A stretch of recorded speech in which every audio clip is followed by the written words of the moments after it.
So today's helpful how-to video will be pretty well how do we move your hood on a 1500 Chevy. Now this is a simple how-to video, something that I figured I'd make since we are painting this hood and it's got to come off anyway. Why not be helpful to somebody that might want to, maybe a new owner, want to put a cow hood on his truck, don't know how it comes off. I'm going to show you. The first thing you need to do is pop the hood, just like so. Now you got two bolts.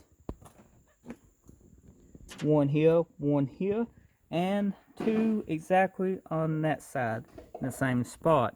Now, if you don't want to get your hood out of adjustment, you can remove this plastic piece, which your wipers will have to be removed too. But you got a bolt here and a bolt here. Now, we are not going to be removing the plastic piece on this truck. So we are going to be removing the hood here and here. And if you're switching your hood for a new hood or a cow hood, that's probably what you're doing too. It's just removing it from the...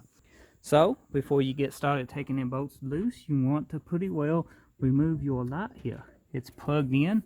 It's usually got a plug somewhere down there. This one is done unplugged, so we don't have to worry about it. So we will be going ahead and finding the size for those and start taking them loose.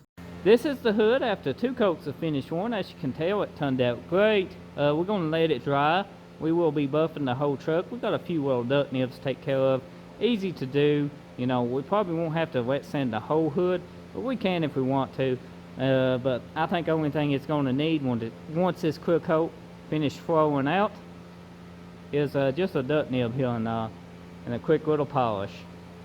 Now, if you found this video useful, helpful, enjoyed it, leave a comment, drop a like. Be sure to hit that subscribe button to show your support for my channel, and I'll see you on the next video because we got tons more on this little Chevy coming up. Thank you for watching.